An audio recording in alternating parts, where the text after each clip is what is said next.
week number 1 seeds. Did the week off help or hurt? I think it helped.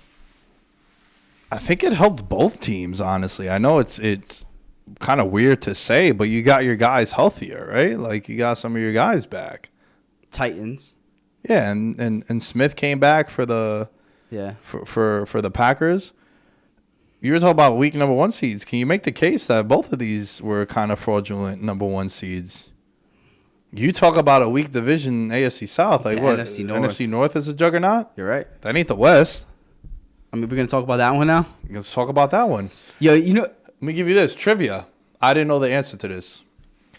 How many times have both number 1 seeds lost in the divisional round, the same divisional round? How many times? Yeah. Since? Or can you think of? Is there a year?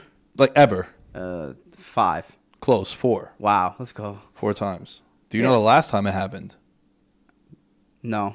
Come on, son. Giants year? No, Jets year. Jets, baby. Rex Ryan. We went into New England. I remember the. Yeah, now he now he remember. Yeah, now he love it. And do you know who the other one featured? Hint. We're talking about them right now. Niners. No. Oh. Packers. Oh, 6-seed Super Bowl? Remember when they smoked the Falcons? So that was the Mike Smith coaching? Yeah, 2010. Talon was super tight. That was 2010, where both number 1 seeds lost the same weekend. Fun fact, this is the first time in NFL history it happened on the same day. Both 1 seeds on Saturdays. Yeah. Both lost.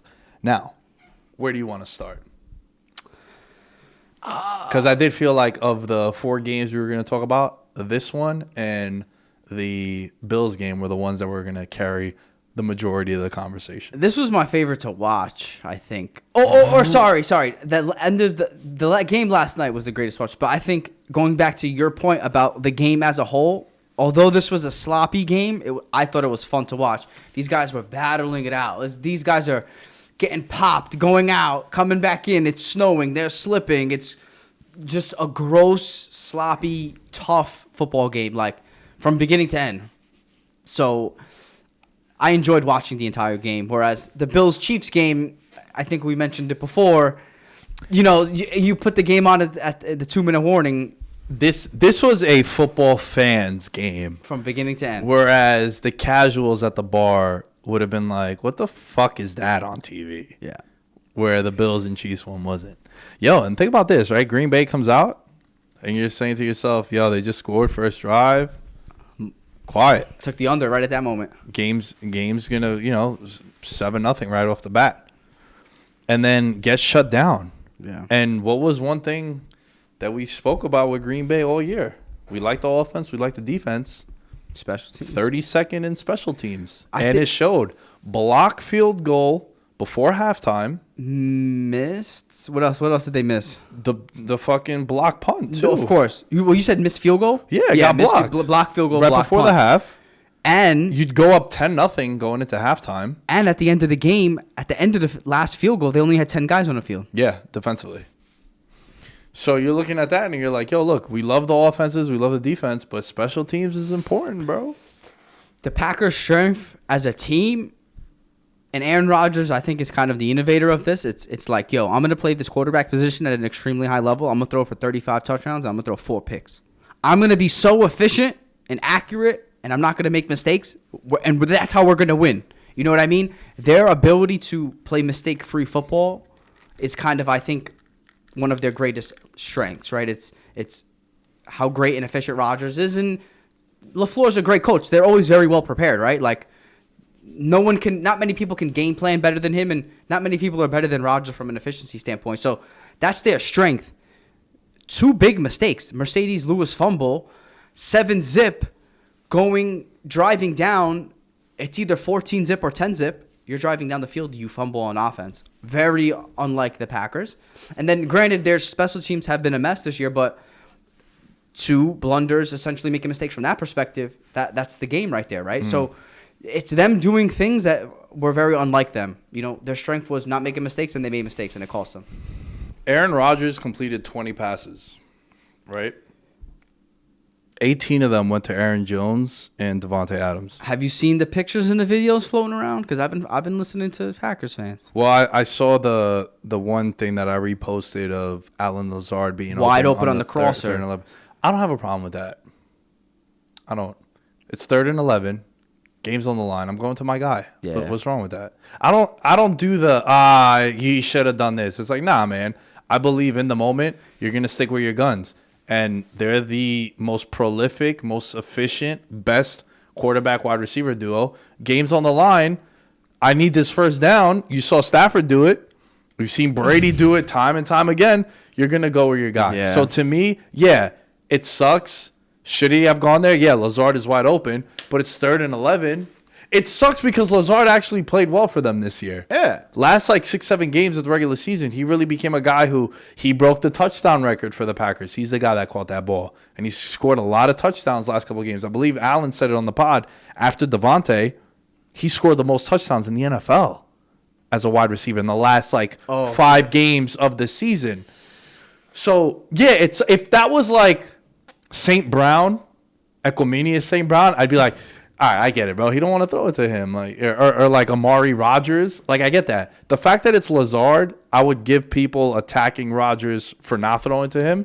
But also, like me, bro, I'm going down. You're going with to your my guy. Yeah. But let me ask you a question: Could that be to his detriment? Because I went down a rabbit hole. You see the videos and the pictures and the screenshots. It's easy to say after. Hindsight towards 2020. It's easy to play Monday Night Football. Oh, you should have hit him. You're right.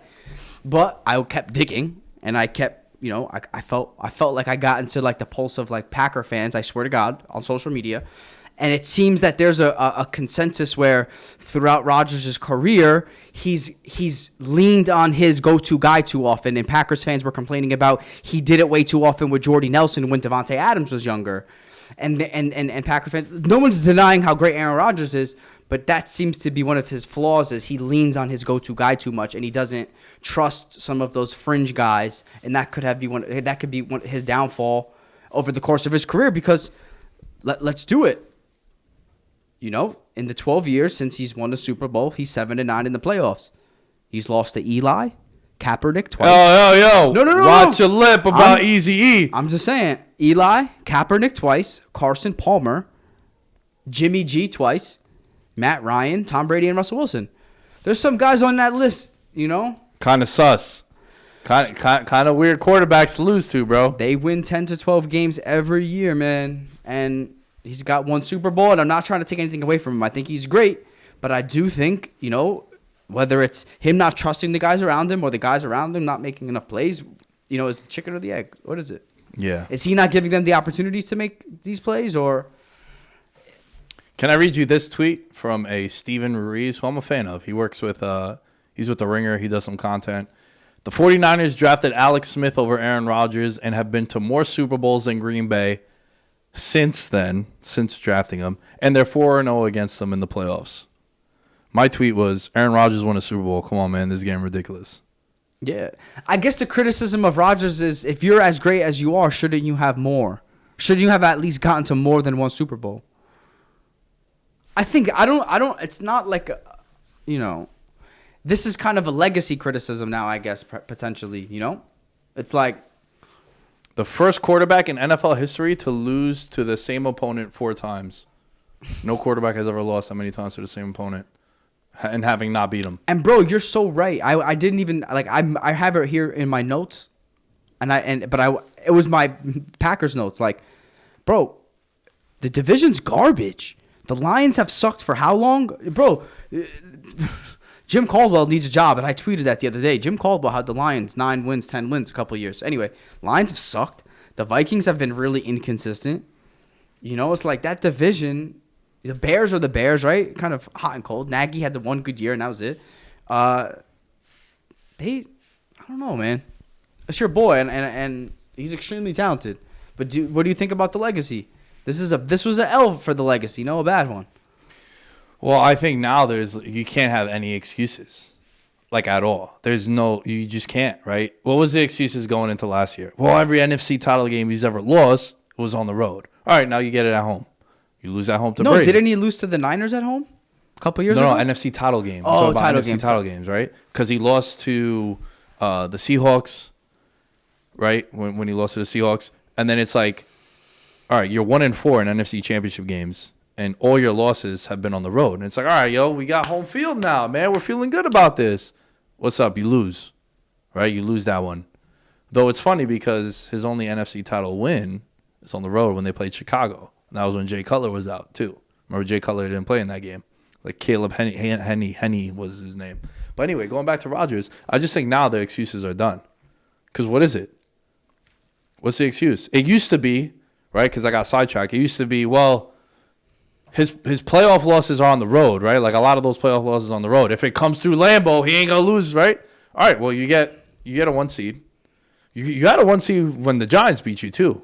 And you won the MVP in 2011. So then last year, you lose to Brady and the Bucks. Well, you know what? It was a weird year. It was COVID. Lambeau wasn't Lambeau. All right, so then what is it now? I just think the excuses are done. Yeah, and I think he made some good throws, but he also missed some throws. Like remember when they put Josh Norman on Devontae Adams? And he kind of, I don't want to say he force-fed him the ball. He was open. He missed a throw on down the sideline on one of those. He missed a couple throws for sure. And obviously we put him on this pedestal because of how great he is, and he deserves that. And I just think he fell a little short yesterday. Well, I think the quarterback position is just so like the winning and the losing is held to such high standards. I mean, we've talked about this so many times how like you're a rings guy, right? Like you value across all sports, you're like pro rings. Like to you, am I wrong? To you, don't you weigh in a debate? Don't you weigh the rings? Team. I would say like team success. Rings falls under team success for sure, but it's not a ring specifically. But team success, you're comparing two players, right? Who's won more championships, or who's had just their individual, their teams have had more success, like. Because I don't only want to use championships as a specific example. But how can you say that the Packers haven't had success? It would have to be because of championships then. Major postseason success. Right. Yeah, for sure. Regular season, absolutely. Yeah. But some of his playoff losses too. It's weird because Peyton Manning once threw 4 interceptions in a game, and Vinatieri hit 5 field goals and they won. Yeah, that's the worst quarterback to win a Super Bowl. Who? Peyton Manning that year. No, bro, with Vinatieri. This is when he was on the Colts. This is like the Colts. But I'm saying, like, Peyton Manning has won a playoff game where he got credit for the win, where he threw 4 interceptions and the field goal kicker hit 4 or 5 field goals. I'm sure he had great games. And then there was games where he threw 5 touchdowns and they lost. Aaron Rodgers, his first career playoff game, he threw 4 touchdowns, 423 yards against Arizona. They lost, right? There's other scenarios where, yeah, against the Giants at home, terrible playoff performance, absolutely. Against the Kaepernick season, he went 177 and a touchdown in the loss. But that's when Kaepernick went fucking ballistic. What about the Niners game? That was the other one, too. Another Niners game. So back-to-back years when they lost to the Niners. And then you have the NFC title game where he throws 3 touchdowns. So it's like, well, he threw 1 touchdown, 2 interceptions. So it's just something where obviously not on him, but can you not agree with me with that based on all of these factors, would you not make the argument? Like, wouldn't you expect Rodgers to have been to another Super Bowl? Yeah, for sure. I think that's kind of, and I know you can't place all of that on him. No, you can't, but you also could place a lot on him too. Like, it's weird. It's not. I just think that the excuses are all out now. Like, you can't use that anymore. Yeah. I think it's sort of like the scale is like even now. How many Matt Ryan's been to how many Super Bowls? Just one. Just one, right? Yeah. I'm trying to think of guys. Fringe guys who've like got to 2. Yo, you know what was floating around, right? About Eli Manning. What? Brett Favre and Aaron Rodgers in the last like 30 years, I think the Packers been to won 2 Super Bowls. It's like Eli Manning won 2 in 4 years. Yeah. He beat them twice. Think about the Packers organizations. You've had 2 Hall of Fame quarterbacks. Yeah. Back to back. Yeah. And how many rings? From one to another. Yeah. How many rings? Yeah. Bro, it's hard to win championships. No. I understand that. I'm just. It's not like, oh my God, you suck. That's not the point I'm making. It's more so, holy shit, look at this. Right. It's more of a head-scratching disappointment that he hasn't won more. Yeah. And to be fair, the NFC isn't exactly the biggest juggernaut, too. Yeah. And you've had a weak division. What has Brady done in a weak division? 1 seed, every 2 single seed. division. I'm going to clean shit up, and shit got to come through us. Even if we weren't the best team year in, year out, shit got to come through us. We should talk more about the Niners, Debo, though, too, bro. man. The Debo trend is going to pick up steam next year. The Cordero Patterson, the Debo Samuel, You know what I like that they're doing? Just get our guys the ball. Figure it out later. Fuck your system. Fuck your play calling. Players. Well, that is. What do you mean? That is that. No, but I'm saying not just the Niners. I'm saying general. just in general. Like, yo, I got Stallions. You're getting the ball, bro. We're gonna figure it out. Yeah. The Bengals even gave Jamar Chase some end arounds and shit against the Raiders. It's like, yo, I'm gonna get my guys the ball. Just make plays. We have a running joke with Matty B, my roommate, where obviously if we're watching, bro, too many Matty B references on the pod. We need some donations. It's like whenever you're watching one of your guys in fantasy, it's like, yo, right now would be a great time for an end around, just like automatic points. You know what I mean? Like, this is just a great time for an end around, and so I'm glad. I've probably said that 12 times with Jamar Chase. Like, yo, they should run an end around to Jamar Chase. Just get your playmakers Get your guys the ball. Yeah. It's almost like schoolyard football now. Even that big play that the Bengals had was a wide receiver screen kind of that he took for 50-plus yards. It wasn't anything crazy. And then with Debo, like, oh, my God. I want to talk about Debo in depth. The last thing I just want to say is, like, about this whole skill guy thing. It's like the NFL is shifting to the defenses are not going to want to let teams beat them deep. People are going to be playing too high safeties. The NFL is going to probably adapt and morph into like guys that are yards after the catch. Quick, shifty guys. I mean, don't get me wrong. Debo's a force of nature, a freak of nature who can run people over too. But I just think it's the idea of, okay, if the NFL is going to adapt and take away the deep ball, you know how it is. It's a trend. It's a trend league. Like, I think this whole Debo Patterson thing is going to be like the Wildcat next year. You're going to see more and more teams force their guys into the, touches, which is awesome. And I think it's going to be these yards after the catch kind of guys because we'll take away the deep ball. It'll be bend, don't break for everybody. Yeah. Don't make a mistake. We'll try to rush 4. Everyone's going to be trying to get edge rushers. I mean, that's kind of been the trend anyway. It's, that's the Niners recipe, right? We can get to the quarterback with 4. Mm-hmm. So I think that's kind of going to be the trend. But, bro, Debo, warrior, bloody. He gets popped. It's the shoulder. It's the knee. He's coming back. He's hobbling off the field. Unreal performance. Yeah, and also their defense, right? Like, Bosa played well. Warner was the guy that forced that fumble. Eric Armstead, too, was in the backfield a lot. Like, they had some playmakers. And, the one concern that I have with them is, I don't want to say concern, but, what do you think of these comparisons to the Giants teams? I don't think it's fair. I think it's more fair for the first Super Bowl run. Because Eli Manning threw like 9 touchdowns, 1 interception in that second playoff. In the second run. one, like, let's not slander Eli Manning on that second. That's the 2 Super Bowls that Eli won. The first one, defense, and the team carried him. Absolutely, Plaxico Burress went crazy in that Green Bay game. I'll give you that. But that second one, bro, chill. You're not gonna sway me on the defense carrying. Nah, man. Hakeem Nicks, Victor Cruz, like Eazy-E was slinging. I mean, I think there's the comparisons, at least to the first team, of being able to run the ball really well. You run the ball well. You don't want your quarterback to get into a shootout. He doesn't need to. And you have a great D-line that can cause pressure without having to blitz. Yeah. A little weak in the secondary.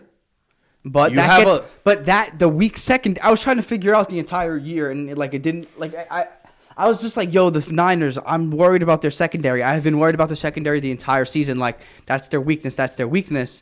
But the pass rush. Bingo. Your corners may not need to be as great. Your safeties may not have to be as good. If your linebacker, Warner, is a stud in coverage and you have an unreal pass rush. Yeah. It's like, okay, let's not spend the money on the corners. Let's spend the money on the pass rushers and we'll make the corners look better. We'll get coverage sacks. Mm-hmm. I mean, coverage sacks. Well, picks. Yeah. Well, I was going to say, like, you're going to create turnovers in the secondary because of the pass rush. Oh, yeah. I meant to say it the other way around. Yes. Coverage sacks is usually like the when you have corners playing well. Yeah. You're right. But talk about a team. We had mentioned it at the beginning where it's like, imagine thinking of a team, how do you win now? You need an unreal quarterback. or like that's the way to win on the road, or you can just have an unreal rushing attack. Because, I mean, that's a recipe. But like, was it unreal though? Like Mitchell didn't really have a wild game. It's not like he ran for. Oh no, I'm just talking about kind of their team's recipe. Like, it's ground and pound. It's play really good defense. It's ground and pound and play action, and then on some unreal guys after the catch. Jimmy G. Dude wins, bro. 14-5 against the spread as an underdog too. I can't figure it out if we give him credit or not. Like, I don't know. Obviously, got to give him credit. I'm not doing that thing. But like, he makes some throws where you're just like you. Yo, how many times does he like throw to the flats and you're just expecting a pick six? Because there was like 4 or 5 of them to Mitchell, right? The lame duck throws. Yeah, or like to like use check. Or you could that same outcome can be done differently. Like, you don't need to throw the duck into the flat. Like, can't you throw it at someone's ankle 7 yards in front of, like... I just always expect those passes to get picked by him. It's because it seems like he's staring down the guy, too, and then it comes out late, and you're just, like, just hoping. And it's funny because the Jimmy G interview after the game, he was like... Fuck the Packers. That one? Nah. That was tough, though. But, yo, you know what I also think? He's confident. Not even that. I mean, he has the Joe Burrow confidence. But dude is mad good looking, too, so you know that he's confident. But I think that was more for Robbie Gould, too, son, because he played for the Bears all those years. You don't think that was why? Because that's what I thought. It's like he goes up to Robbie Gould. He's like, yo, fuck the Packers, man. I don't think Jimmy G has hate for the Packers. Like, why would you have hate for the Packers? Every time you play them, you beat them. Yeah. It's not like you have hate for the Packers. You didn't play for them. I think it was more for Robbie Gould. That's cool. That's nice. Nice little edge there. Yeah, it's like, yo, fuck that, because you're a fucking legend. Yeah. Jimmy G after the game goes, he goes, I know it sounds crazy. He goes, but I kind of felt like we were in control most of the game. And I was like, they didn't have the lead, but I kind of knew what he felt because the defense was just playing so good. Yeah. And you never were too far behind though. So that's why you could feel like you're still in control. Like even when they were down to the Rams, 17-0, they still felt like they were still able to do what they wanted to do.